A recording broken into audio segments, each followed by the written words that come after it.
সকল ছাত্রছাত্রীদেরকে আবারও স্বাগত। আমরা আবার চলে এলাম আরো একটা ভিডিও ক্লাস নিয়ে, আর ক্লাসটা করাচ্ছি আমি। নমস্কার, আমি জয়া চক্রবর্তী, সহশিক্ষিকা, ঢাকুরিয়া পরেশনাথ বালিকা বিদ্যালয়। তো আজকের যে ভিডিও ক্লাস, সেই ভিডিও ক্লাসে আমরা সেমিস্টার 4 ক্লাস 12 এর ফার্স্ট যে ইউনিট অর্থাৎ ডায়েটেটিক্স অ্যান্ড ডায়েট থেরাপি, সেইটার যে 3 নম্বর chapter diet therapy in few common diseases, অর্থাৎ সাধারণ বিভিন্ন রোগের ক্ষেত্রে সেই রোগীর পথ্য যে চ্যাপ্টারটা, সেই চ্যাপ্টারের অনেকগুলো ক্লাস আমরা অলরেডি করেছি। সেই চ্যাপ্টারেরই আজকে যে টপিকটা আমরা পড়ব সেটা হলো ডায়েট ইন গ্যাস্ট্রিক ডিসঅর্ডার্স, অর্থাৎ আমাদের পৌষ্টিক নালী সংক্রান্ত কিছু রোগ আমরা পড়তে চলেছি। তাহলে আমাদের জেনে নিয়ে আগে সিলেবাসে কি রয়েছে। আমাদের সিলেবাসে এই পৌষ্টিক নালী সংক্রান্ত রোগের মধ্যে প্রথমেই যেটা রয়েছে সেটা হলো পেপটিক আলসার, তারপর থাকছে ডায়রিয়া, কনস্টিপেশন, সিলিয়াক ডিজিজ বা গ্লুটেন এন্টারোপ্যাথি, এবং থাকছে আইবিএস, ইরিটেবল বাউল সিনড্রোম। তাহলে চলো শুরু করা যাক আজকের ক্লাসটা। Died in gastro intestinal disorders বা গ্যাস্ট্রিক ডিসঅর্ডার্স। প্রথমে আমরা যে রোগটা পড়ব সেটা হলো পেপটিক আলসার। দেখো, আমরা এখানে একটা ছবি দেখতে পাচ্ছি। অলরেডি কিন্তু আমরা সেমিস্টার 3 এর পরিপাক যে চ্যাপ্টারটা পড়েছিলাম, সেখানে আমরা দেখেছিলাম যে একটা পৌষ্টিক নালীর যদি প্রস্থচ্ছেদ করা হয় তাহলে তার অনেকগুলো স্তর রয়েছে, অনেকগুলো লেয়ার রয়েছে। সেই লেয়ারের মধ্যে আমরা দেখেছিলাম মিউকাস, সাবমিউকাস, তারপর পেশির স্তর, মাস্কিউলার লেয়ার, এবং সেরাস স্তর। এই যে 4টে স্তর, সেই 4টে স্তর কিন্তু এই আমাদের পুরো পৌষ্টিক নালীটার ভিতর দিয়ে রয়েছে। এবার সেই স্তরের একদম ভিতরে যে স্তরটা থাকে তাকে আমরা বলি মিউকাস স্তর, এবং এই মিউকাস স্তর নরম একটি স্তর যা পাকস্থলে নিঃসৃত যে পাক রস, সেই পাক রসে থাকে হচ্ছে হাইড্রোক্লোরিক অ্যাসিড। এই হাইড্রোক্লোরিক অ্যাসিডের সংস্পর্শে এসে যদি এই মিউকাস স্তরে কোনো ক্ষত তৈরি হয়, তখন আমরা সেই অবস্থাটাকে বা সেই রোগটাকে আমরা বলে থাকি আলসার।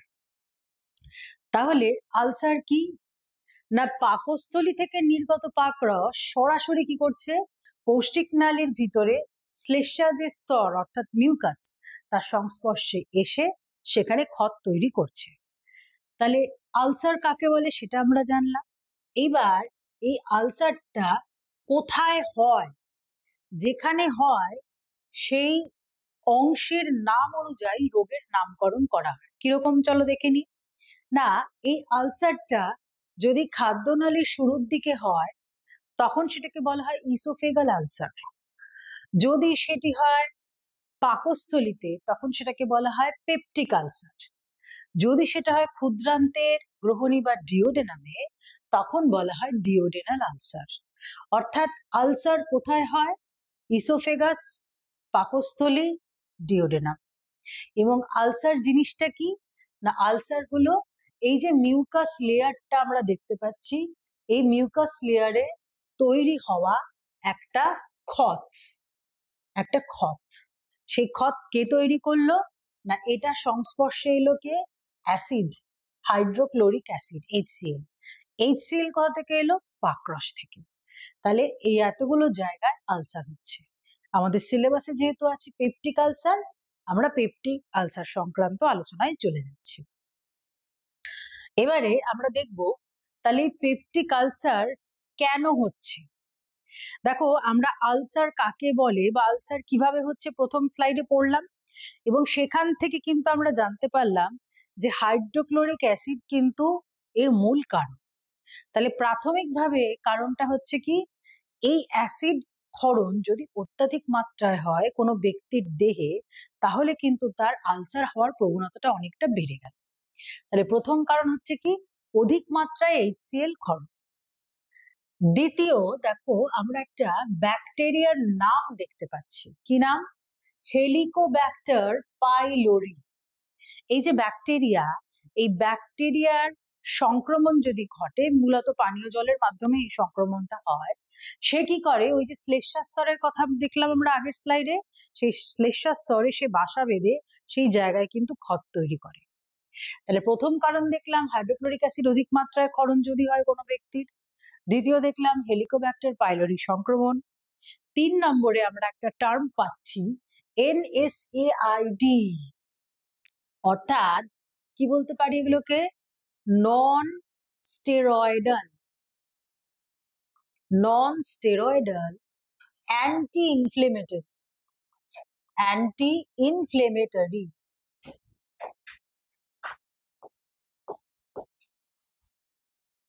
non-steroidal anti-inflammatory drugs,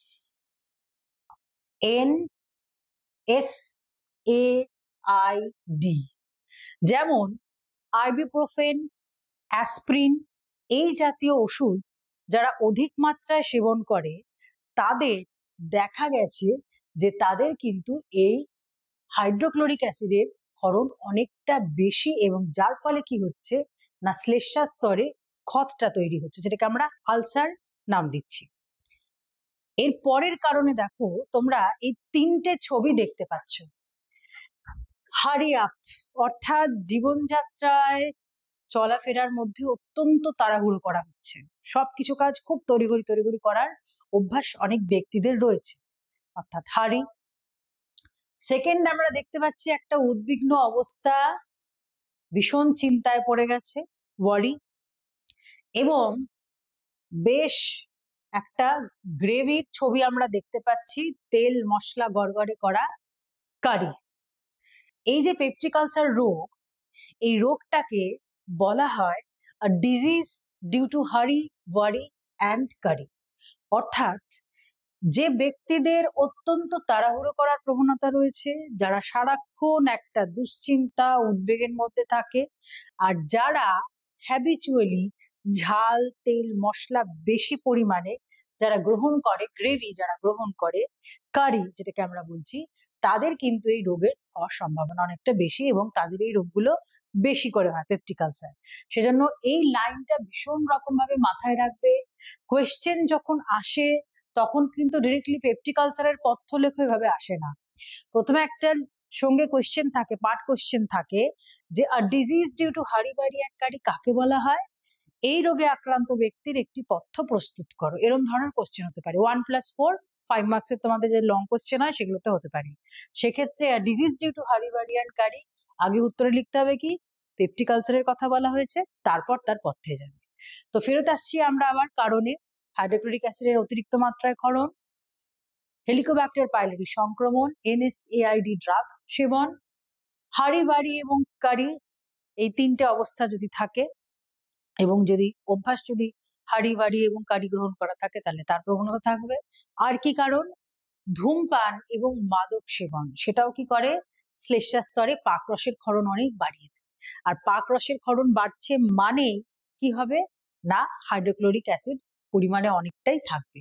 আর কি না, যাদের রক্তের শ্রেণী ও পজিটিভ তারাও কিন্তু পেপটিক আলসার প্রবণ, এবং পুরুষদের প্রবণতা অনেক বেশি পেপটিক আলসার হয় মহিলাদের তুলনায়। আর কি কারণ, খাদ্য একটা বড় কারণ।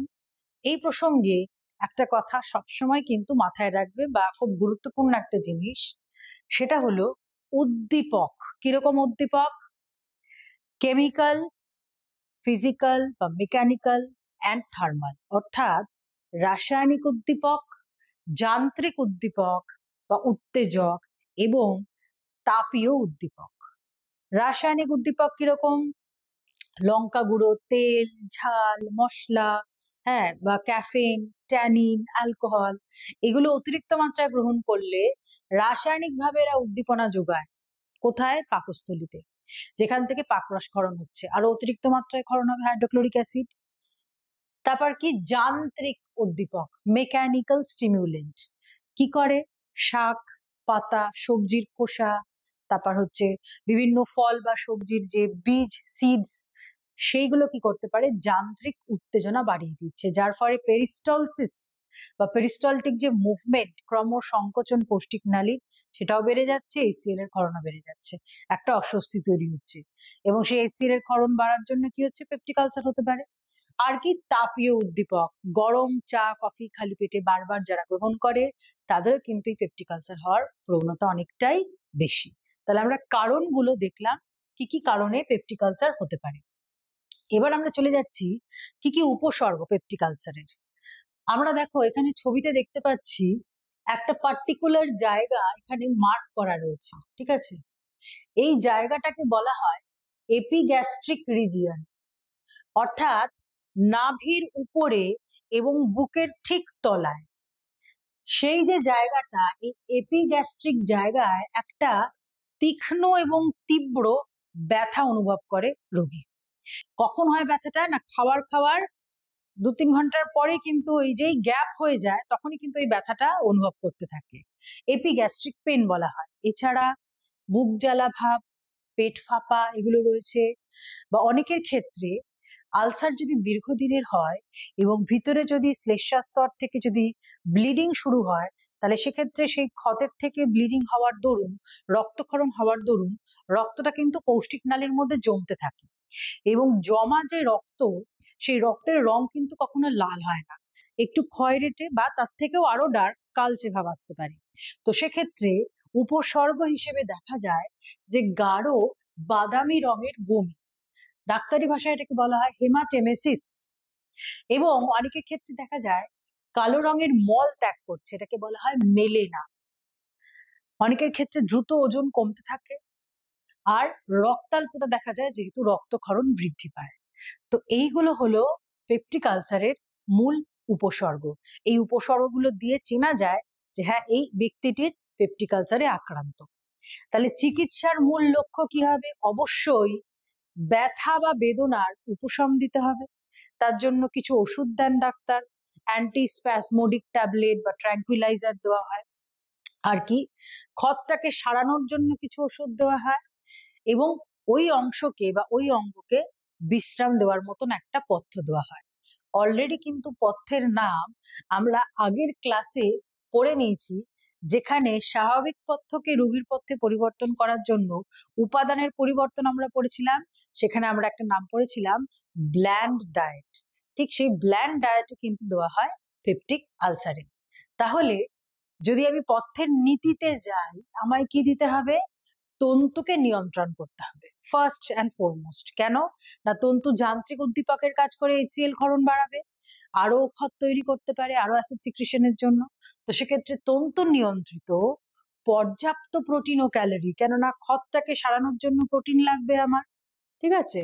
দেহটাকে চালনা করার জন্য আমার পর্যাপ্ত ক্যালোরি লাগবে, ভিটামিন এবং খনিজ সমৃদ্ধ, সেটাও পর্যাপ্ত পরিমাণে হবে। এবং ওভারঅল ডায়েটটা কি হবে? কোনো যান্ত্রিক, রাসায়নিক এবং তাপীয় উদ্দীপক ছাড়া, অর্থাৎ ব্ল্যান্ড ডায়েট যেটাকে আমরা বলি। স্নিগ্ধ অনুত্তেজক পথ্য হলো পেপটিক আলসারের মূল পথ্য। এবার আমরা ভাগ ভাগ করে যদি দেখি, তার শক্তির চাহিদা কিরকম হবে, তার বয়স, তার লিঙ্গ, তার কায়িক পরিশ্রম বা পেশা অনুযায়ী তার স্বাভাবিক চাহিদা সেটা মেটাতে হবে। প্রোটিনের ক্ষেত্রে তার দৈনিক যে রেকমেন্ডেড ডায়েটারি অ্যালাওয়েন্স, সেই চাহিদা অনুযায়ী কিন্তু প্রোটিনটা দিতে হবে। প্রোটিনটা দেওয়াটা অত্যন্ত জরুরি, কারণ ক্ষত যেখানে তৈরি হয়েছে সেখানে নতুন করে কোষের আবার কোষগুলোকে কি করতে হবে? পুনরুৎপাদন করতে হবে, রিজেনারেশন করতে হবে। সেই পুনরুৎপাদনের জন্য কিন্তু প্রোটিন ভীষণ উপযোগী। তাহলে পর্যাপ্ত প্রোটিন খেতে হবে পেপটিক আলসারে। আর কি, শর্করার ক্ষেত্রে যেটা মাথায় রাখতে হবে, তন্তু জটিল শর্করা আমাকে অত্যন্ত কম মাত্রায় রাখতে হবে, একেবারে প্রায় তন্তু বর্জন যদি করা যায় সেক্ষেত্রে আলসারের ক্ষেত্রে অত্যন্ত ভালো। তাহলে কিরকম ভাবে তন্তু বর্জন করা হবে? দানা শস্য যদি হয় সেটা হবে মিলে ছাঁটা। যদি গমের ক্ষেত্রে বলি আমি, তাহলে ভুসিটাকে বাদ দিয়ে পরিশোধন করা, অর্থাৎ ময়দা, তার রুটি, তার পাউরুটি, সেগুলো খেতে পারে পেশেন্ট। নরম সবজি, আলু, গাজর, যেগুলো সুসেদ্ধ হবে, খুব সহজে হজম করতে পারবে। কলা বিশেষ উপযোগী, কারণ এগুলো কি হয়, হজম করতে বেশ সময় নেয় এবং বেশ সময় নেওয়ার ফলে কি হচ্ছে, পেটে যতক্ষণ খাবার থাকবে হাইড্রোক্লোরিক অ্যাসিডটা খাওয়ারের উপর ক্রিয়া করবে। যদি পেট খালি থাকে তাহলে হাইড্রোক্লোরিক অ্যাসিডটা কি করবে, পেট যেহেতু খালি পাকস্থলীর দেওয়ালে গিয়ে কাজ করবে, ফের ক্ষতের সম্ভাবনা আরো বৃদ্ধি করবে। সেজন্য এমন খাবার খেতে হবে যেটা পেটে অনেকক্ষণ থাকবে এবং সহজে অ্যাসিডকে ওই পৌষ্টিক নালীর দেওয়ালের সংস্পর্শে আসতে দেবে না। ফ্যাটের ক্ষেত্রে মোট ক্যালোরি 40% ফ্যাট থেকে আসবে, কারণ দেখা গেছে যে দুগ্ধ ফ্যাট ভীষণ উপকারী। কেন না, ফ্যাট পরিপাকের ফলে উৎপন্ন এন্টারোগ্যাস্ট্রন পাকরসের ক্ষরণটাকে কমাতে পারে। তাহলে পাকরসের ক্ষরণ কমলে পরে হাইড্রোক্লোরিক অ্যাসিড ক্ষরণও কমবে, তাহলে ক্ষতের সম্ভাবনা বা আরো তীব্রতর হওয়ার সম্ভাবনা আরো কমতে থাকবে। ভিটামিনের ক্ষেত্রে ভিটামিন সি কোষগুলোকে পুনরুৎপাদন করতে বিশেষ সাহায্য করে, সেই জন্য মাল্টিভিটামিন ট্যাবলেট অত্যন্ত প্রয়োজন। অবশ্যই তার মধ্যে ভিটামিন সি থাকতে হবে, পথ্যের মাধ্যমে তো ভিটামিন সি যুক্ত খাবার খাচ্ছেই। তাহলে ওভারঅল ব্ল্যান্ড ডায়েট কথাটা আমরা মনে রাখবো। পেপটিক আলসারের মূল পথ্যের নীতি হচ্ছে তন্তু নিয়ন্ত্রিত এবং স্নিগ্ধ অনুত্তেজক পথ্য, অর্থাৎ উদ্দীপকবিহীন পথ্য, ব্ল্যান্ড ডায়েট। তাহলে আমরা দেখলাম পেপটিক আলসারের পথ্য। এবার আমরা চলে যাচ্ছি যান্ত্রিক, তাপীয় এবং রাসায়নিক উদ্দীপক বাদ দিতে গিয়ে আমাকে পেপটিক আলসারের রোগীর কোন কোন খাবার বর্জনীয় এবং কোন কোন খাবার গ্রহণীয়। গ্রহণীয় ক্ষেত্রে এক্ষুনি আমরা পড়লাম ভাত, সুজি, হ্যাঁ, বা ময়দার কোনো জিনিস সেগুলো গ্রহণ করতে পারে। খোসা ছাড়ানো যদি ডাল থাকে, নরম সুসিদ্ধ হওয়া ডাল সেটা খেতে পারে। দুধ থেকে তৈরি ঘোল বা ছানা সেটা দেওয়া যেতে পারে। ডিম খেতে পারে। আর নরম সবজি যেগুলো, যেমন লাউ, পেঁপে, কুমড়ো এগুলো বা আলু খুব উপকারী পেপটিক আলসারের ক্ষেত্রে। মাছ বা কচি মুরগির স্টু পেপটিক আলসারের উপযোগী। ফল কোনো রকম ভাবেই কিন্তু খোসা সমেত খাওয়া যাবে না, সেটা ভীষণ রকম ভাবে বর্জনীয়। অত্যাধিক তন্তুযুক্ত ফল এবং সবজি সেগুলো কিন্তু বর্জনীয়। আর তেলের ক্ষেত্রে দৃশ্য অদৃশ্য ফ্যাট মিলিয়ে নানা রকমের তেল, যেটা বললাম এন্টারোগ্যাস্ট্রনের জন্য এইচসিএল ক্ষরণটা আবার কম হচ্ছে, সেজন্য সেটা খেতে পারবে। চিনি, মধু অনায়াসে খেতে পারবে। এবং খুব ইম্পর্টেন্ট যেটা আলসারের ক্ষেত্রে অনেক সময় বলা হয় যে প্রোবায়োটিক যুক্ত খাদ্য কিন্তু খুব উপকারী। সেটা কি করতে পারে, ওই হেলিকোব্যাক্টার পাইলোরি ব্যাকটেরিয়াকে কিন্তু অনেকটা দমন করতে পারে। তাহলে বর্জনীয় খাদ্য কি কি আমরা দেখলাম, আরেকবার দেখে নিচ্ছি। ভুসি সমেত আটা, হ্যাঁ, বা খোসাযুক্ত ডাল, খোসাযুক্ত বাদাম, বা দানাযুক্ত খোসাযুক্ত ফল, বা সবজি যেগুলো শাক পাতা, আচার, চাটনি, হ্যাঁ। আর যেটা আমরা বারবারই প্রথম থেকে বলছি যে কারি, অর্থাৎ ঝাল তেল মশলা গড়গড়ে করে রান্না করা সেরম ধরনের কারি যেন পেপটিক আলসারে একেবারেই হচ্ছে বর্জনীয় খাদ্য। তাহলে পেপটিক আলসারের পথ্য আমরা দেখলাম। তাহলে 5টা এমন খাবার যেগুলো যেটা ব্ল্যান্ড ডায়েটে বাদ দেওয়া হয়। বারবার করে খালি পেটে চা, কফি, কোকো বা যেগুলো কার্বোনেটেড পানীয় সেইগুলো, এবং স্পাইসি খাবার, এগুলো একদম বাদ। তার জায়গায় কি চলবে না, ব্ল্যান্ড ডায়েট। তাহলে মোটামুটি পেপটিক আলসার আমরা জানলাম। এবার চলে যাচ্ছি আরো একটা রোগ, পৌষ্টিক নালী সংক্রান্ত, এবং ঘরে ঘরে এই সমস্যাটা অনেকের দেখা যায়। আমরা সবাই ভুক্তভোগী এই রোগের। রোগটি হলো ডায়রিয়া বা উদরমা। ডায়রিয়া, তাহলে ব্যাপারটা কি? ডায়রিয়া রোগটা হলো যখন কোনো ব্যক্তি বারবার, বারে বেশি, অর্থাৎ ঘন ঘন মল ত্যাগ করছে। কিরকম মল? মল সুগঠিত নয়, একেবারেই অগঠিত, তরল আকারে ঘন ঘন বা বারবার যদি মল নিঃসরণ হয়, কিরকম 24 ঘন্টায় 5 বারের বেশি, তখন সেই অবস্থাকে বলা হয় ডায়রিয়া। এবং প্রত্যেকবার 250 থেকে 300 ml তার পরিমাণ থাকবে। একই সাথে সেই মলের মাধ্যমে জল নির্গত হবে, ইলেকট্রোলাইট, সোডিয়াম ও পটাশিয়ামও কিন্তু দেহ থেকে বেরিয়ে যাবে। তাহলে এইরূপ অবস্থাকে কি নাম দেওয়া হচ্ছে? ডায়রিয়া। ডায়রিয়ার সঙ্গে উপসর্গগুলো কি কি? অবশ্যই ঘন ঘন মলত্যাগ তো থাকছেই, তার সাথে পেটে খিঁচুনি, ব্যথা, পেট ফাঁপা, জ্বর এসে যায় অনেকে, দুর্বলতা, যদি সংক্রমণজনিত কারণে হয় তাহলে জ্বর আসতে পারে। মূত্রের পরিমাণ কিন্তু কমে যায়, মূত্রের স্বল্পতা দেখা যায়, সেক্ষেত্রে মূত্রের পরিমাণ কম, মূত্র বাড়েও কম, এবং মূত্রের রং গাঢ় হয়ে যায়, এবং এর থেকে বোঝা যায় দেহে কিন্তু জলের পরিমাণ কমে যাচ্ছে। রক্তচাপ ও হৃদস্পন্দন কমতে থাকে, এবং যেটা বললাম ডিহাইড্রেশন বা দেহে একটা ঋণাত্মক জলসাম্য কিন্তু দেখা যায়। তাহলে এটা হচ্ছে ডায়রিয়া রোগীর বিভিন্ন উপসর্গ আমরা দেখলাম। এবার কেন হয় ডায়রিয়া? প্রাথমিক কারণ যেটা হতে পারে সেটা হচ্ছে সংক্রমণ। বিভিন্ন রকম অণুজীবের দ্বারা সংক্রমণ, ভাইরাস, ব্যাকটেরিয়া, প্রোটোজোয়া, বা হতে পারে টক্সিক কোনো মেটাল হতে পারে, হেভি মেটালস হতে পারে, ভারী ধাতু। কোনো ওষুধ খেলে তার পার্শ্ব প্রতিক্রিয়া হিসেবে কিন্তু ঘন ঘন তরল মলত্যাগ হতে পারে। যেমন অ্যান্টিবায়োটিক থেরাপির ক্ষেত্রে কিন্তু একটা দেখাই যায়, একটা ডায়রিয়ার প্রবণতা থাকে।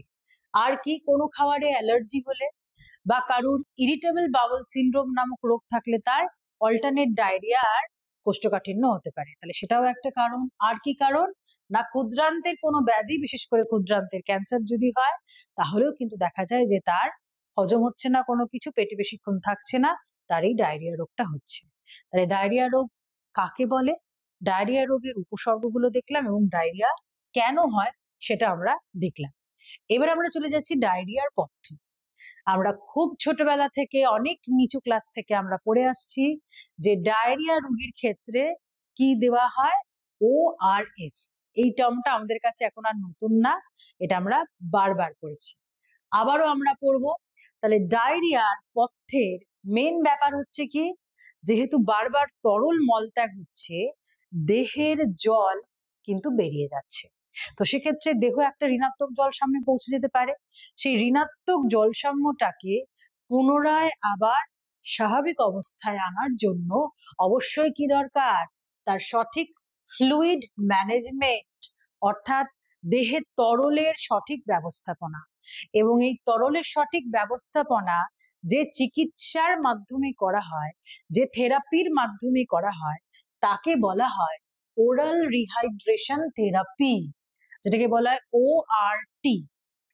এবং কিছুই না, সেখানে এই যে বললাম ফ্লুইড ম্যানেজমেন্ট, দেহে তরল এবং ইলেকট্রোলাইটটাকে পুনরায় আবার দেহে ফেরত আনানো, হ্যাঁ, প্রতিস্থাপন করা। এই যে আমরা বলছি কথাটা বলছি, হাইড্রেশন মানে দেহে জল আসছে, ঠিক ঠিক পরিমাণে জল থাকছে।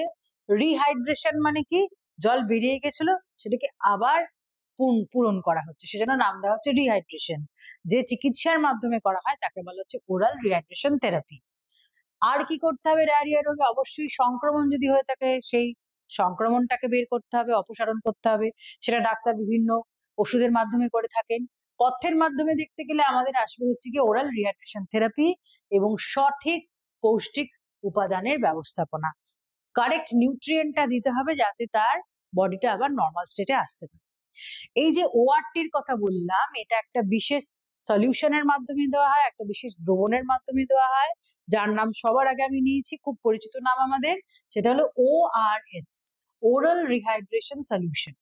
এবং এই সলিউশনের মাধ্যমে কি করা হচ্ছে, জল, ইলেকট্রোলাইট অর্থাৎ সোডিয়াম এবং পটাশিয়াম প্রতিস্থাপন করা হচ্ছে দেহে, যার জন্য অনেকের এই সোডিয়াম পটাশিয়াম যদি ইমব্যালেন্স ঘটে দেহে, অনেকের মৃত্যুও হতে পারে।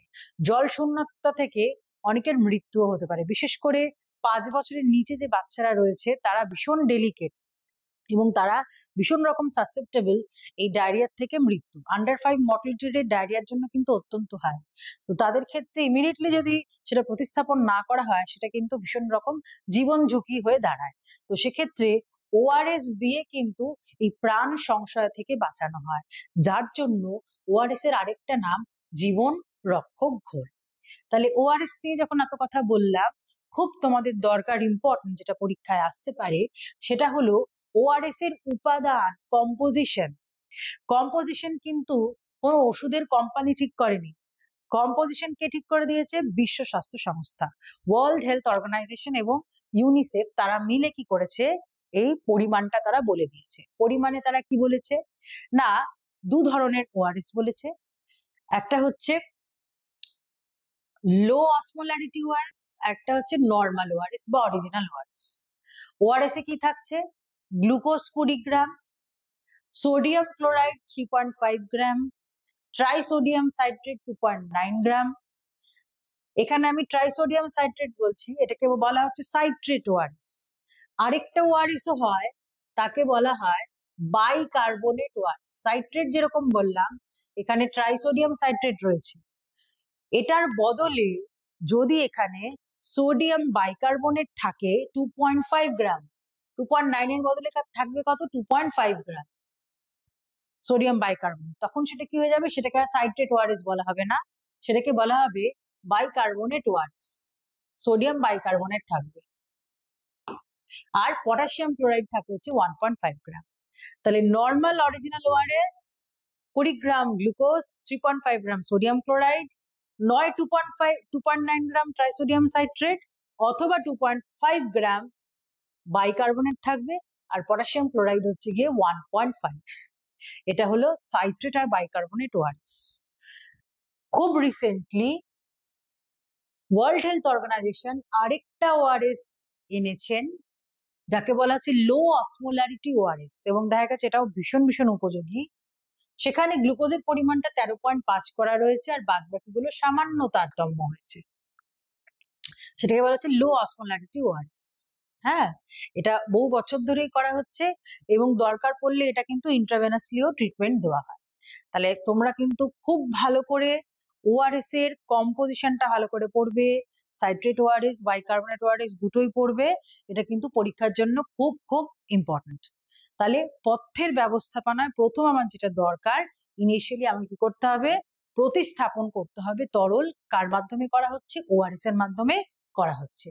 এই ওআরএস বাড়িতেও বানিয়ে নেওয়া যায়, কিরকম ভাবে না, একটা পাত্রে ফুটিয়ে ঠান্ডা করা পানীয় জল নেওয়া হলো 1 লিটার, তাতে কি করা হচ্ছে 6 চা চামচ চিনি দেওয়া হচ্ছে, হাফ চামচ নুন দেওয়া হচ্ছে, এবং ভালো করে গুলে যে তরলটা তৈরি হলো সেই তরলটা হচ্ছে 24 ঘন্টার জন্য খাওয়া যাবে। 24 ঘন্টা যেই পেরিয়ে যাবে সেটাই কিন্তু ফেলে দিতে হবে, সেটা কিন্তু পরবর্তী দিনে কিন্তু ওটার আর কোনো মাহাত্ম্য থাকবে না। আর ইনফ্যাক্ট এই যে ওআরএস যেগুলো বাজারে বিক্রি হয় প্রত্যেকটাই কিন্তু এই লেভেলটা 1 লিটার ফুটিয়ে ঠান্ডা করা পানীয় জলের জন্য প্রযোজ্য। এই পুরো ব্যাপারটা, এই যে উপাদানগুলো বিভিন্ন ফর্মে পাওয়া যায় বাজারে, মার্কেটে বিভিন্ন রকম ভাবে অ্যাভেলেবেল, পুরোটাকে 1 লিটার ফুটিয়ে ঠান্ডা করা পানীয় জলে দিয়ে দ্রবণ তৈরি করে সেইটা বারে বারে শিশুকে বা আক্রান্ত ব্যক্তিকে খাওয়ানো হয়, এবং 24 ঘন্টা পরেও কিন্তু সেটা ফেলে দেওয়ার দরকার, কারণ তারপরে তার মাহাত্ম্য আর থাকবে না। তাহলে আমরা ওআরএস দেখলাম ব্যাপারটা কি। এবার আমি চলে যাচ্ছি পথ্যের ব্যাপারে। পথ্যের নীতি তাহলে কি, বুঝতেই পারছি ডায়রিয়া মানে তাকে তন্তু কম করতে হবে খাবারে, এবং অবশ্যই তরল এবং ইলেক্ট্রোলাইট তাকে প্রতিস্থাপন করতে হবে, অর্থাৎ কম তন্তু বা নিয়ন্ত্রিত তন্তু এবং উচ্চ মাত্রায় পর্যাপ্ত তরল ও ইলেক্ট্রোলাইট সমৃদ্ধ পথ্য হবে ডায়রিয়া রোগীর পথ্য। এবার পয়েন্ট করে করে আমরা যদি প্রত্যেকটা পুষ্টি উপাদানে যাই, প্রাথমিকভাবে আমাদের আসছে হচ্ছে শক্তি। তার নর্মাল যা এস্টিমেটেড অ্যাভারেজ রিকোয়ারমেন্ট থাকছে ইএআর অনুযায়ী, তার নর্মাল যে চাহিদা তার থেকে সামান্য বেশি ক্যালোরি দেওয়া প্রয়োজন, প্রায় 200 থেকে 300 কিলো ক্যালোরি শক্তি একটু বেশি দেওয়া হয়, এবং যা দেওয়া হয় শর্করা প্রোটিন ফ্যাট যার মাধ্যমে শক্তিটা আসুক না কেন, খাবারটা যেন অত্যন্ত সহজপাচ্য হয়। প্রোটিন পর্যাপ্ত পাচ্য দীর্ঘস্থায়ী উদরময় প্রোটিন দেওয়া হয়, পর্যাপ্ত পাচ্য প্রোটিন, এবং দেখা গেছে যে যদি উদ্ভিজ প্রোটিন ডাল বা শুটি থেকে আসে তাহলে কিন্তু সমস্যাই থেকে যাবে, সারবে না। সেক্ষেত্রে ডাল বা শুটির বদলে কি দেওয়া হচ্ছে, প্রাণীজ প্রোটিন, নরম সিদ্ধ করা কাটা মাংস স্টু ফর্মে দেওয়া কিন্তু উপকারী, বা স্টুয়ের যে জলটা সেটাও কিন্তু খুব উপকারী। সেক্ষেত্রে কিন্তু ডাল বা শুটি বা বিনস এগুলো কিন্তু উচ্চ তন্তু হওয়ার ফলে সেটা বর্জন করাই বাঞ্ছনীয়। ফ্যাটের ক্ষেত্রে ভাজা খাবারের বদলে সিদ্ধ খাবার খেলে ডায়রিয়া বেশ উপকারী। শর্করার ক্ষেত্রে মোট শক্তির 65% আসবে শর্করা থেকে, এবং সেটা কিন্তু অবশ্যই কম তন্তু সমৃদ্ধ শর্করা, যেমন রুটির বদলে ভাত বা আটার বদলে ময়দা, সুজি দেওয়া যেতে পারে, চিড়ে মুড়ি, হ্যাঁ, চিনি গুড় আলু খুব ভালো, বিশেষ করে আলু সেদ্ধ ডায়রিয়া রোগীর ক্ষেত্রে খুবই ভালো। বা যদি প্রোটিনের ক্ষেত্রে ডাল দেওয়াও বা হয়, ডালের জলটা কিন্তু রোগীর ক্ষেত্রে উপকারী। তাহলে এবার চলে যাচ্ছি আমি তন্তুতে, বোঝাই যাচ্ছে আমরা প্রথমেই পড়ে নিয়েছি কম তন্তু, তাহলে ফলের খোসা, বীজ, শাক পাতা, খোসা সমেত ডাল, ভুসি সমেত আটা এগুলো একেবারেই দেওয়া চলবে না, বর্জন। এবং যেহেতু পেশেন্ট ডায়রিয়ার পেশেন্ট, তার ঘন ঘন যেহেতু মলত্যাগ হচ্ছে, তার জন্য কি হবে না, তার কিন্তু সঠিক শোষণ হবে না, বিশেষ করে ভিটামিন এবং খনিজ লবণের কিন্তু ভালো করে শোষণ হবে না। সেক্ষেত্রে তার জন্য কিন্তু পর্যাপ্ত পরিমাণে তরল গ্রহণের সাথে তার এক্সট্রা করে মাল্টিভিটামিন ট্যাবলেট দরকার। কারণ তরল গ্রহণের জন্য তো তার দেহে তরলটা প্রতিস্থাপন হচ্ছে বা ইলেকট্রোলাইট প্রতিস্থাপন হচ্ছে, কিন্তু ওই যে শোষণযোগ্য অবস্থায় যে পাচ্ছে না, মলের মাধ্যমে যে বেরিয়ে যাচ্ছে ভিটামিন, সেজন্য প্রতিস্থাপন করার জন্য তাকে মাল্টিভিটামিন ট্যাবলেট দেওয়াও ভীষণ রকম দরকার। আর এই তরলের জন্য তাকে বারবার কি করতে হবে, তরল গ্রহণ করতে হবে। ওআরএস এর সাথে ডালের জল হতে পারে, বার্লির জল হতে পারে, হ্যাঁ, বা হতে পারে কোনো স্যুপ বা স্যুপের বা চিকেন সেদ্ধ করার যে ব্রথটা, যে স্টকটা, যে জলটা, সেটা হতে পারে, হ্যাঁ, দইয়ের ঘোল হতে পারে, দই হতে পারে, বা চালের তৈরি কোনো জিনিস যেমন ইডলি হতে পারে, গলা ভাত হতে পারে। বিশেষ করে দইয়ের ক্ষেত্রে বলি, প্রোবায়োটিক হিসেবে কাজ করছে ঘোল, প্রোবায়োটিক হিসেবে কাজ করে, করে কি করছে না, ডায়রিয়ার যদি সংক্রমণজনিত কারণে হয়ে থাকে সেক্ষেত্রে কিন্তু সেই বাজে ব্যাকটেরিয়াগুলোকে অনেকটাই মেরে ফেলার সক্ষমতা রাখে এই প্রোবায়োটিক। তাহলে মোটামুটি আমরা দেখলাম যে ডায়রিয়া রোগীর পথ্য কিরকম হবে। এবার তীব্রতা অনুযায়ী ডায়রিয়া রোগটাকে দুটো আলাদা ভাগে ভাগ করা যায়। একটিকে বলা হচ্ছে অ্যাকিউট, আর একটিকে বলা হচ্ছে ক্রনিক ডায়রিয়া। অ্যাকিউট ডায়রিয়া কি কাকে বলছে না, হঠাৎ করে যদি কোনো জীবাণু সংক্রমণ ঘটে বা ভারী ধাতুর সংক্রমণ ঘটে, তখন হঠাৎ করে ডায়রিয়াটা আসে, কয়েকদিন থাকে, তারপর আবার স্বাভাবিক অবস্থায় ফিরে যায়। সেরকম ডায়রিয়া তাকে বলা হচ্ছে অ্যাকিউট ডায়রিয়া। সেখানে নিয়ম অনুযায়ী প্রাথমিকভাবে ওআরএস তাকে দিতে হবে, সোডিয়াম ক্লোরাইডের সলিউশন দিতে হবে, এবং ঘন্টায় 150 থেকে 200 ml তাকে দেওয়া প্রয়োজন। আস্তে আস্তে যখন অবস্থার উন্নতি হবে, সে যখন আস্তে আস্তে তরল গ্রহণ করতে পারছে, তার যখন একটু ধরে এসছে, তখন তাকে অবস্থার উন্নতি হলে ধীরে ধীরে তরল পথ্যে নিয়ে যাওয়া দরকার। এবং তরল পথ্যে বিভিন্ন রকম তরল, গ্লুকোজের ওয়াটার, হ্যাঁ, বার্লির জল, ডালের জল, এগুলো খাওয়ার পর, বা ফ্যাটবিহীন কোনো ঘোল, দইয়ের ঘোল, সেগুলো খাওয়ার পর সে যখন সেটাও হজম করতে পারছে, তখন চলে যাওয়া হয়, তাকে কি করা হয় না, সফট ডায়েট দেওয়া হয়, আলু সিদ্ধ, হ্যাঁ, এবং সেটাও যখন সে গলা ভাত, আলু সেদ্ধ, সেটাও যখন সে সহ্য করতে পারছে, তখন আস্তে আস্তে চিড়ে মুড়ি, হ্যাঁ, এগুলো দেওয়া যেতে পারে। তাহলে এটা হচ্ছে অ্যাকিউট ডায়রিয়ার ক্ষেত্রে। আর ক্রনিক ব্যাপারটা হচ্ছে দীর্ঘস্থায়ী, অর্থাৎ মূলত এরকম ধরনের ডায়রিয়া দেখা যায় তার অন্য কোনো রোগ থাকার জন্য তার এই ডায়রিয়াটা হচ্ছে। যেমন শুরুতে বলেছিলাম ইরিটেবল বাউল সিনড্রোম বলে একটা রোগ আছে, সেটার ক্ষেত্রে হতে পারে ম্যাল অ্যাবজর্পশন সিনড্রোম, হ্যাঁ, কোনো খাদ্যে অ্যালার্জি বা পাকস্থলী বা ক্ষুদ্রান্তের কোনো অংশে কোনো ক্যান্সার বা টিউমার হলেও অনেক সময় দেখা যায় যে একটা ক্রনিক ডায়রিয়া, অর্থাৎ দীর্ঘদিন ধরে থাকছে ডায়রিয়া রোগটা, তখনই সেটা কি বলা হচ্ছে, ক্রনিক ডায়রিয়া। এদেরও তাই, যে তাকে কিন্তু অনেক দিন ধরে এরকম ধরনের পথ্য করতে হবে, যেখানে কি না প্রাথমিকভাবে সে তরল পথ্য গ্রহণ করবে, তারপর সেটা সে হজম করতে পারলে নরম গলা ভাত অর্থাৎ সফট ডায়েটে যাবে, চিড়ে মুড়ি আলু একই রকম ব্যাপার, চিকেন স্টু ভীষণ রকম উপযোগী। তাহলে আমরা তীব্রতা অনুযায়ী দেখলাম যে ডায়রিয়া হচ্ছে দু রকমের, একটি হলো অ্যাকিউট ডায়রিয়া আর একটি হলো ক্রনিক ডায়রিয়া। তাহলে এখানে আমরা দেখতে পাচ্ছি যে অ্যাকিউট হচ্ছে কি কোনো ইনফেকশন থেকে হচ্ছে, আর ক্রনিক হচ্ছে এমন একটা কোনো কার্যগত গোলযোগ, পৌষ্টিক নালীর কোনো কার্যগত গোলযোগ বা ফাংশনাল ডিসঅর্ডার যদি হয়, সেক্ষেত্রে ডায়রিয়াটা দীর্ঘস্থায়ী হয় এবং সেটাকে তখন বলা হয় ক্রনিক ডায়রিয়া। এবার আমরা চলে যাচ্ছি ডায়রিয়ার পর খুব প্রচলিত একটা ডায়রিয়ার ডায়েট, যেটাকে বলা হয় ব্র্যাট ডায়েট, BRAT। কেন BRAT বলা হচ্ছে? বি কথাটা বানানা বা কলা, হ্যাঁ, আর হলো আমার রাইস, ভাত, ভীষণ ভীষণ উপযোগী। তার সাথে থাকছে এ, নিশ্চয়ই আপেলের খোসা নয়, আপেলের যে ভিতর অংশ সুসিদ্ধ করে, এবং টোস্ট, ময়দার পাউরুটি টোস্ট করা। এটা কিন্তু যখন ডায়রিয়া তীব্র তখন কিন্তু এরকম সলিড ডায়েট নয়, যখন ডায়রিয়াটা আস্তে আস্তে ধরে এসছে তখন ব্র্যাট ডায়েটে যদি কেউ থাকে, তার কিন্তু ডায়রিয়ার প্রবণতাটা আস্তে আস্তে আস্তে আস্তে আস্তে কমতে থাকছে, বা ডায়রিয়ার থেকে জটিলতা হওয়ার প্রবণতাটা কমতে থাকছে। তাহলে সেই ব্যানানা রাইস অ্যাপেল স্টু অর্থাৎ খোসা ছাড়া এবং টোস্ট, ময়দার পাউরুটির টোস্ট, এই ব্র্যাট ডায়েট খুব উপযোগী। তার সাথে আমরা এই টার্মটাও ভীষণ রকম বইতে বারবার পাবো, এবং আজকের দিনে দাঁড়িয়ে এটা ভীষণ রকম মাথায় রাখতে হবে তোমাদেরকে। প্রোবায়োটিক কথাটা আমরা সেমিস্টার 2-তে কিন্তু অলরেডি ক্লাস 11-এ পড়ে নিয়েছি, প্রিবায়োটিক আর প্রোবায়োটিক। এবং সেখানে প্রোবায়োটিক আমরা দেখেছি গাট হেলথ ভালো রাখে। তাহলে যখন রোগ হিসেবে ডায়রিয়া আমরা পড়ছি, তাহলে ডায়রিয়ার পথে অবশ্যই কি আসবে? প্রোবায়োটিক, যেটা আমরা পাবো ফার্মেন্টেড ফুড থেকে। যেমন দুধ থেকে ফার্মেন্টেশন করে দই তৈরি হচ্ছে, দই বা দইয়ের ঘোল, বা চালটা ফার্মেন্ট করে ইডলি তৈরি হচ্ছে। তাহলে দই আর ইডলি এটাও কিন্তু ভীষণ ভীষণ উপযোগী এই ডায়রিয়া রোগীর ক্ষেত্রে। তাহলে মোটামুটি আমরা দেখলাম। এবার দেখবো আমরা কি কি তাহলে একেবারেই ডায়েট থেকে বাদ দিয়ে দিতে হবে, বর্জন। প্রথমে যেটা আসবে সেটা হচ্ছে বাসি খাবার, নষ্ট হয়ে গেছে, গন্ধ বেরিয়ে গেছে, কালারটা ডিসকালার্ড হয়ে গেছে, দেখে আমি বুঝতে পারছি এই খাবারটা বাজে, বা গন্ধ শুকে বুঝতে পারছি খাবারটা বাজে, একেবারেই সেটা চলবে না। তার সাথে শাক সবজি, পাতা, হ্যাঁ, খোসা সমেত যে সবজিগুলো খেতে হয়, খোসা সমেত যে ফলগুলো খেতে হয়, সেগুলো কিন্তু একেবারে ডায়রিয়া রোগীর ক্ষেত্রে বর্জনীয়, চলবে না।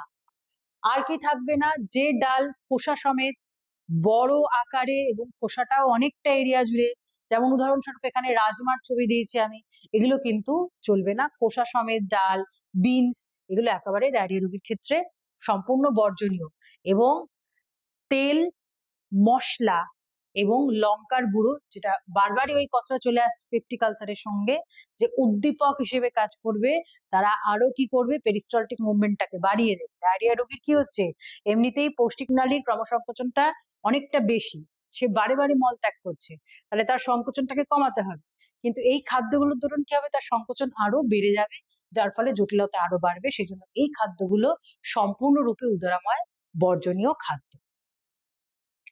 এবার আমরা চলে যাচ্ছি ঠিক এর উল্টো, গ্যাস্ট্রোইন্টেস্টিনাল ডিসঅর্ডার। অর্থাৎ মল ত্যাগ আগে আমরা দেখেছিলাম বারে বেশি হচ্ছে এবং অগঠিত মল, ঠিক উল্টো রোগ হচ্ছে কোষ্ঠকাঠিন্য, কনস্টিপেশন। সেখানে কি হচ্ছে না, মল ত্যাগটা অত্যন্ত অনিয়মিত এবং সেটা পরিমাণেও কম, অপরিমিত, অনিয়মিত।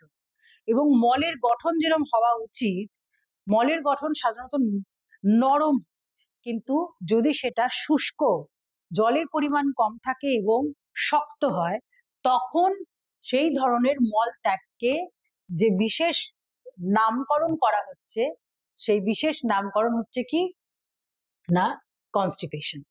অর্থাৎ অনিয়মিত, অপরিমিত এবং শুষ্ক শক্ত মল ত্যাগকে কি বলা হচ্ছে? কনস্টিপেশন। দেখতে পাচ্ছি আমরা এখানে শুষ্ক শক্ত মল বৃহদন্ত্রের যে কোনো অংশে আটকে থাকতে পারে। এবং কেন ঘটে এটা? মূলত প্রাথমিক যে কারণ সেটা হচ্ছে খাদ্যের মধ্যে তন্তুর অত্যন্ত অভাব, কম তন্তু গ্রহণ। একই সাথে পানীয় বা তরল গ্রহণও কম হচ্ছে। অনেকে আছে সারাদিন শুয়ে বসে থাকে, কোনো হাঁটাচলার মধ্যে থাকে না, বা মোট যে কায়িক পরিশ্রম যেটাকে আমরা বলে থাকি সেটা তার একেবারেই হয় না, তাদেরও কিন্তু এই কনস্টিপেশন হওয়ার প্রবণতা অনেক বেশি। অনেকের আছে অভ্যেস গঠন হয়নি, অর্থাৎ নিয়মিত যে মল ত্যাগ করা উচিত সেই অভ্যেস গঠন যদি কারণ না হয়, তার কিন্তু এই ক্রনিক কনস্টিপেশন হতে পারে। মানসিক কিছু কারণ আছে কনস্টিপেশন হওয়ার, সেগুলো হচ্ছে উদ্বেগ, একটা অ্যাংজাইটিতে ভুগছে কেউ, অথবা দুশ্চিন্তা যদি অনেকদিন ধরে করে, তারও কিন্তু এই কনস্টিপেশন রোগটা হতে পারে। আন্ত্রিক পেশির টান হ্রাস, বিশেষত বয়স হলে এটা বেশি দেখা যায়, যে অনেক ক্ষেত্রে পেশির যে সংকোচন প্রসারণ করানোর জন্য পেশির যে টানের প্রয়োজন হয়, টোনিসিটি যেটাকে বলা হয়, সেই পেশির টান অনেকের কমে যায়। সেই কম হয়ে যাওয়ার ফলে কি হচ্ছে না, অনেক ক্ষেত্রে এই রোগটা দেখা যাচ্ছে। গর্ভাবস্থায় যখন একজন মহিলা গর্ভবতী হলেন, তখন কি হচ্ছে, তার জরায়ু অনেকটা বাড়ছে। তাহলে জরায়ু বাড়ার সময় কি হচ্ছে, তার কোলনে চাপ তৈরি হচ্ছে এবং ফলে সেখান দিয়ে মলটা নিচে নামতে পারবে না। মাঝখান থেকে যদি চাপ হয়, উপর থেকে এসে মলটা আটকে গেছে, নিচে আর নামতে পারছে না, তাহলে এর ফলেও কিন্তু কনস্টিপেশন হতে পারে। এবং কিছু নিউট্রিয়েন্ট যেমন বি কমপ্লেক্স এবং পটাশিয়ামের অভাব হলেও দেখা যায় যে কোষ্ঠকাঠিন্য রোগটা হয়। এবার চলে যাচ্ছি আমরা কত প্রকারের হতে পারে। Atonic constipation, spastic constipation, obstructive constipation, rectal constipation. Atonic অর্থাৎ টনিসিটি কম, আগেই বললাম, পেশির টান কমে যাওয়ার ফলে পেরিস্টালটিক যে চলন, যে ক্রমসংকোচন প্রসারণ, সেটা কমতে থাকে, যার ফলে মল নিচে নামতে পারে না। স্প্যাস্টিক কনস্টিপেশন এটা হচ্ছে কি, নয় অতিরিক্ত টান বা অথবা খুব কম টান, মানে একটা অনিয়ন্ত্রিত সংকোচন, কখনো সংকোচন হচ্ছে কখনো সংকোচন হচ্ছে না, এটাকে বলা হয় স্প্যাস্টিক কনস্টিপেশন। আবার অবস্ট্রাকটিভ কনস্টিপেশন, বৃহদন্ত্রের মধ্যে যদি কোনো টিউমার বা ক্যান্সার হয় তখন কি হয়, সেই গ্রোথটা যেটা তৈরি হয়েছে সেটা মলটা নিঃসরণ হওয়ার পথে বাধা হয়ে দাঁড়ায়, তখন যে কনস্টিপেশন হয় তাকে বলে অবস্ট্রাকটিভ কনস্টিপেশন। এবং পায়ুছিদ্রের কাছে যদি মল অনেক দিন ধরে জমে থাকে, সেটা একটা শক্ত হয়ে জমে থাকতে পারে, ফলে নতুন তৈরি হওয়া মল আবার করে কিন্তু নিচে নামতে পারবে না। এর থেকে যে কোষ্ঠকাঠিন্য তৈরি হয় তাকে বলা হয় রেকটাল কনস্টিপেশন। এবং যদি খুব কম পরিমাণে এবং বহুদিন বাদে বাদে হয়, অর্থাৎ ট্রানজিট যদি খুব ধীরে ধীরে হয়, তাকে বলা হয় স্লো ট্রানজিট। এবং ট্রানজিট হয়তো কারণ নর্মাল হচ্ছে কিন্তু অত্যন্ত শুষ্ক এবং শক্ত মল নিঃসরণ হচ্ছে, তখন নর্মাল ট্রানজিট কনস্টিপেশন বলা হচ্ছে। তাহলে আমরা দেখলাম যে কনস্টিপেশন কত রকমের হতে পারে বা কোষ্ঠকাঠিন্য কত রকমের হতে পারে, বা হতে পারে ওভারঅল বৃহদন্ত্রের কার্যক্ষমতা কমে গেছে, যেটাকে বলা হচ্ছে ফাংশনাল কনস্টিপেশন। এবার আমরা চলে যাচ্ছি তাহলে কনস্টিপেশনের জটিলতাগুলো কি, উপসর্গ কি আর জটিলতা কি। অবশ্যই পেটে একটা ব্যথা অনুভব হবে, পেট ভার লাগবে যেটাকে বলা হয় ব্লোটিং, যেহেতু গ্যাস তৈরি হবে। অনেকের ক্ষেত্রে ব্লিডিং হতে পারে, এতটাই শক্ত যে মল নিঃসরণ হওয়ার সময় আশেপাশের যে রক্তবাহী নালী সেগুলো কি হচ্ছে না, সেগুলো ছিঁড়ে যেতে পারে, তার থেকে ব্লিডিং হতে পারে।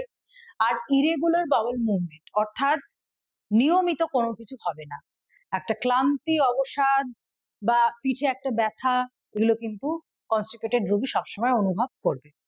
এবং এর থেকে থাকা যাদের ক্রনিক কনস্টিপেশন, তার থেকে আরো অনেক রোগ হতে পারে, যেমন হ্যামারয়েডস, অর্থাৎ বৃহদন্ত্র বা পায়ুছিদ্রের কাছে, বৃহদন্ত্রের ভিতরে বিভিন্ন জায়গার প্রদাহ তৈরি হতে পারে হ্যামারয়েডস, অথবা চিড়ে যেতে পারে, ছিঁড়ে যেতে পারে বৃহদন্ত্রের ভিতরে বা পায়ুছিদ্রের কাছে, সেটাকে বলা হয় অ্যানাল ফিশার।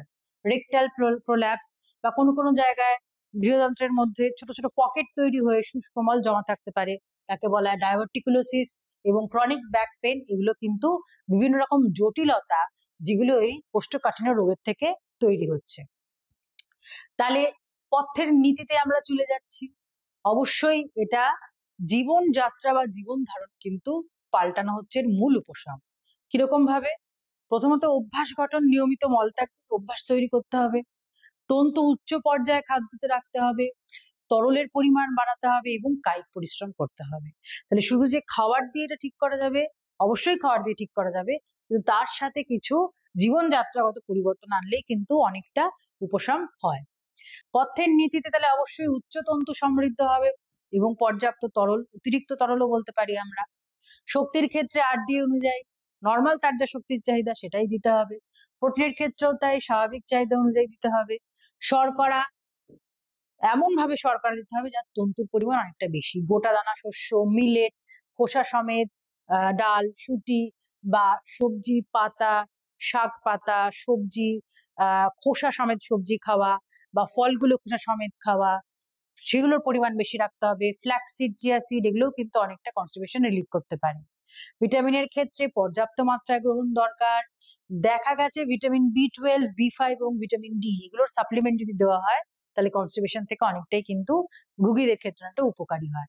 খনিজের মধ্যে পটাশিয়াম এবং ম্যাগনেসিয়াম সমৃদ্ধ খাদ্য যেমন কলা, আপেল, মাছ, মাংস, এগুলো উপকারী। এবং তরল অন্তত পক্ষে 2.5 থেকে 3 লিটার মিনিমাম বা তার বেশি গ্রহণ করলে পরে অনেকটাই উপকার পাওয়া যায়। এবং এই তরলের জন্য যেরকম পানীয় জল প্রয়োজন, একই সাথে খাদ্য তরল আকারে ঘোলের রূপে বা ডালের জল বা স্যুপ রূপে বারবার গ্রহণ করলে কিন্তু তরলের পরিমাণটা খাদ্যের মধ্যে বাড়ানো যেতে পারে। এবার আমরা চলে যাচ্ছি, তাহলে মূল কথা আমার কি হলো, শাকসবজি বেশি করে, ফল বেশি করে, যাতে ফাইবার বেশি পাওয়া যায়। যে দানা শস্যগুলো চুজ করা হবে সেগুলো খোসা যুক্ত, যেন পরিশোধিত না হয়, তাহলে উপকারী। এবং জল পর্যাপ্ত পরিমাণে গ্রহণ করতে হবে। আর কি কি বর্জন করা দরকার? যে কোনো প্রসেসড খাবার, যেমন কর্নফ্লেক্সে ফাইবারের পরিমাণ কিন্তু খুব কম, তাহলে প্রসেস যে খাবারগুলো তাতে ফাইবারের পরিমাণ যেহেতু কম, তন্তুর পরিমাণে কম, সেগুলো বর্জন করতে হবে। রিফাইন্ড সিরিয়াল অর্থাৎ পরিশোধিত দানাশস্য, ময়দা বর্জন করতে হবে। বারবার চা কফি অতিরিক্ত মাত্রায় খেলে কি হবে, দেহ থেকে জল বের করে দেয়, সেটা কিন্তু কোষ্ঠকাঠিন্যের আরেকটা অন্যতম কারণ। অ্যালকোহল সেবন, অত্যন্ত ভাজাভুজি খাওয়া, সেগুলো কনস্টিপেশনের রোগীকে এগুলোকে বর্জন করতে হবে। এবার আমরা চলে এসেছি আরেকটি গ্যাস্ট্রিক রোগে, যার নাম হচ্ছে সিলিয়াক ডিজিজ বা গ্লুটেন এন্টারোপ্যাথি। মূলত এই রোগটা হচ্ছে কি না, গমে থাকা যে প্রোটিন আমরা বলি গ্লুটেন, গ্লিয়াডিন আর গ্লুটেলিন, এই দুটো মিলিয়ে গ্লুটেন প্রোটিন। সেই গ্লুটেন প্রোটিনটাকে দেহ কি করে না, গ্লুটেন যুক্ত খাদ্য গ্রহণের ফলে দেহে কি হচ্ছে, একটা অটো ইমিউন রিয়াকশন তৈরি হচ্ছে, অর্থাৎ স্ব অনাক্রম্য জনিত একটা সাড়া প্রদান করছে দেহ, এবং সেই সাড়ার দরুন কি হচ্ছে, ক্ষুদ্রান্তে একটা প্রদাহ তৈরি হচ্ছে, যার ফলে খাবার হজম করা, খাবার শোষণ করা অত্যন্ত দুর্বিষহ হয়ে দাঁড়াচ্ছে পেশেন্টের, এবং এর থেকে পেটে ব্যথা সৃষ্টি হচ্ছে। তাহলে এই যে একটা অটো ইমিউন ডিজিজ, যেখানে দেহেরই অনাক্রম্যতা ওই প্রোটিনটাকে একটা বহিরাগত কোনো এজেন্ট রূপে ধরে নিয়ে তার বিরুদ্ধে কি করছে, দেহ একটা প্রতিক্রিয়া তৈরি করছে, অর্থাৎ গ্লুটেন কোনোভাবে সেই ব্যক্তিদের সহ্য হচ্ছে না। এই রোগটাকেই কি বলা হচ্ছে, গ্লুটেন এন্টারোপ্যাথি বা সিলিয়াক ডিজিজ। এইটা প্রথম দিকে যখন বাচ্চা একদম ছোট থাকে তখন তো সে খুব একটা গ্লুটেন কিছু খায় না, মাতৃদুগ্ধ খেয়ে বা বাড়িতে অন্যান্য প্রাণীর দুগ্ধ খেয়ে সে অভ্যস্ত থাকে। 6 মাসের পর যখন আস্তে আস্তে তাকে গম জাতীয় খাদ্য দেওয়া হচ্ছে বা গ্লুটেন যুক্ত খাদ্য দেওয়া হচ্ছে, তখন এটা প্রথম ধরা পড়ে, এবং তারপর দেখা গেছে আস্তে আস্তে তীব্রতা বাড়তে থাকে, এবং ধরা পড়ার সঙ্গে সঙ্গেই গ্লুটেন মুক্ত পথ্য যদি দেওয়া হয় তাকে, তার ক্ষেত্রে কিন্তু সেটা বিশেষ উপযোগী হয়ে দাঁড়ায়। তাহলে গ্লুটেন এন্টারোপ্যাথি বা সিলিয়াক ডিজিজ কি হচ্ছে না, আমাদের ক্ষুদ্রান্তের ভিতরে আমাদের শোষণ তল বৃদ্ধি করে, ভিল্লি বা ভিল্লাস স্বাভাবিক অবস্থায় এরকম থাকে, কিন্তু যার গ্লুটেন এন্টারোপ্যাথি রয়েছে, অর্থাৎ গ্লুটেনের সংস্পর্শে এসে কি হচ্ছে, এই জায়গায় প্রদাহ তৈরি হয়েছে, এইরকম দেখতে হয়ে যায় ভিল্লিগুলো। এবং কার থেকে হয় না, ব্রো ব্রো কাকে বলা হচ্ছে, বি হচ্ছে বার্লি, আর হলো রাই, ও হলো ওটস, ডাব্লিউ হলো হুইট। এই যে খাবারগুলো, এই খাবারগুলোর যে গ্লুটেন, তার থেকে এই সমস্যাটা তৈরি হচ্ছে, অর্থাৎ এগুলো বর্জন করতে হবে। তাহলে পথ্যের নীতিতে অবশ্যই হবে গ্লুটেন মুক্ত পথ্য এবং পর্যাপ্ত শর্করা, প্রোটিন, ফ্যাট, ভিটামিন, খনিজ ও তরল। আর গ্রহণীয়র মধ্যে কি হবে, অবশ্যই সবজি, ফল, মাংস, ভাত, মিলেট যেমন জোয়ার, বাজরা, রাগি, এগুলো গ্লুটেন ফ্রি, এগুলো খাওয়া যেতে পারে। বিনস, ডাল, বাদাম, ডিম, এগুলো খাওয়া যেতে পারে। ভাত গ্লুটেন ফ্রি, চিড়ে, মুড়ি, এগুলো সবই গ্লুটেন ফ্রি, এগুলো খাওয়া যেতে পারে। তাহলে মোরাললেস একটা গ্লুটেন ফ্রি ডায়েটের দ্বারা এই গ্লুটেন এন্টারোপ্যাথি বা সিলিয়াক ডিজিজ অনেকটাই প্রতিরোধ করা যায়। এবার তাহলে বর্জনীয় খাদ্যের মধ্যে অবশ্যই এগুলো থাকছে, গম বা গমের তৈরি যে কোনো খাবার, সেটা রুটি হতে পারে, পরোটা হতে পারে, বিস্কিট হতে পারে, ব্রেড হতে পারে, হ্যাঁ, যে কোনো কিছু, বা পাউরুটি হতে পারে, পাপস হতে পারে, বানস হতে পারে। গম, রাই, বার্লি, ওটস।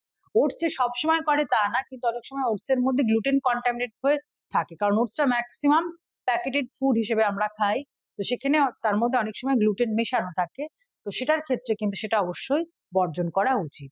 তাহলে এইগুলো বর্জন করলে রোগী অনেকটাই ভালো থাকতে পারবে। লাস্ট আমরা যে সিলেবাসে যে রোগটা আছে গ্যাস্ট্রোইন্টেস্টিনাল ডিসঅর্ডারের মধ্যে, সেটা হচ্ছে আইবিএস, ইরিটেবল বাউল সিন্ড্রোম। কি হচ্ছে, এটা একটা ফাংশনাল ডিসঅর্ডার, অর্থাৎ পৌষ্টিক নালীর যে কার্যকারিতা, সেই কার্যকারিতা সংক্রান্ত একটা ব্যাধি হলো এই আইবিএস। কি হচ্ছে না, অদ্ভুত ভাবে এর উপসর্গগুলো বিভিন্ন রকম অন্যান্য উপসর্গের সঙ্গে মিল পাওয়া যায়। কিরকম না, কখনো তার কনস্টিপেশন হচ্ছে, কখনো তার ডায়রিয়া হচ্ছে, কখনো তার পেট ফাঁপছে, কখনো তার পেট ব্যথা করছে, অর্থাৎ আলাদা করে রোগগুলো, একটা রোগের মধ্যে অনেকগুলো রোগ লুকিয়ে রয়েছে। ডায়রিয়া, কনস্টিপেশন, ব্লোটিং, অনেকের ক্ষেত্রে অনেক সময় শ্লেষ্মা থাকতে পারে মলের মধ্যে, পেটে অস্বাভাবিক খিঁচুনি বা টান ব্যথা, ক্র্যাম্পস, অ্যাবডোমিনাল পেন। তাহলে এটা একটা ফাংশনাল ডিসঅর্ডার। তাহলে কেন হয় আমরা দেখছি সব রকম উপসর্গই রয়েছে। কেন হচ্ছে? প্রাথমিক কারণ হচ্ছে এটা একটা কিন্তু নার্ভ ফাংশন ডিসঅর্ডার, অর্থাৎ প্রাথমিক পর্যায়ে আমরা বলতে পারি যে এটা কিন্তু ব্রেন রিলেটেড একটা রোগ। কিরকম না, ব্রেন গাট কানেকশন। আমরা জানি যে আমাদের ক্ষুদ্রান্ত থেকে বিভিন্ন রকম নার্ভ কিন্তু আমাদের ব্রেনে পৌঁছেছে। কোনোভাবেও যদি সেই নার্ভ সংক্রান্ত কোনো গোলযোগ হয়, সেক্ষেত্রে কিন্তু এই অবস্থাটা দেখতে পাওয়া যায়। অনেক সময় সংক্রমণজনিত কারণে হতে পারে, সিভিয়ার ইনফেকশন, ব্যাকটেরিয়াল ইনফেকশন হতে পারে। অনেকের ক্ষেত্রে খুব ছোটবেলা থেকে অনেক স্ট্রেস বা কোনো ট্রমা, কোনো পীড়ন বা কোনো অস্বাভাবিক কোনো অবস্থা মধ্যে দিয়ে এসে গেছে, যার থেকে সে মানসিকভাবে ভীষণ রকম অবসাদগ্রস্ত রয়েছে। সেরকম অবস্থাতেও কিন্তু এই ইরিটেবল বাউল সিনড্রোম সেই রোগীদের মধ্যে দেখা যায়, এবং ফুড পয়জনিং হলো আরো একটি কারণ। তাহলে ইরিটেবল বাউল সিনড্রোমে ডায়েটারি ম্যানেজমেন্টে কি আসছে? অবশ্যই তাকে প্রোবায়োটিক গ্রহণ করতে হবে। প্রোবায়োটিক কেন না, প্রোবায়োটিক তার ওই ইনফেকশনটাকে কমাতে পারবে। তন্তু দ্রবণীয় রূপে খেতে হবে। গ্লুটেন ও ল্যাকটোজকে বর্জন করতে হবে, কারণ হতে পারে সেগুলোর জন্য তার অস্বাভাবিকতা। খুব ইম্পর্টেন্ট যেটা, এই টার্মটা তোমরা মাথায় রাখবে, কি উচ্চ ফডম্যাপ এটাকে কিন্তু বর্জন করতে হবে। ঠিক আছে?